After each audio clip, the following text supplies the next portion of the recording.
You ask Tiger to solve.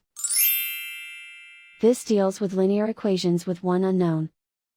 The final result is x equals 8. Let's solve it step by step. Simplify the expression. Expand the parentheses. Simplify the arithmetic. Group all constants on the right side of the equation. Add 3 to both sides. Simplify the arithmetic.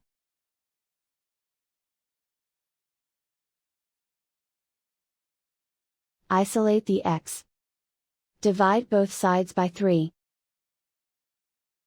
Simplify the fraction. Find the greatest common factor of the numerator and denominator.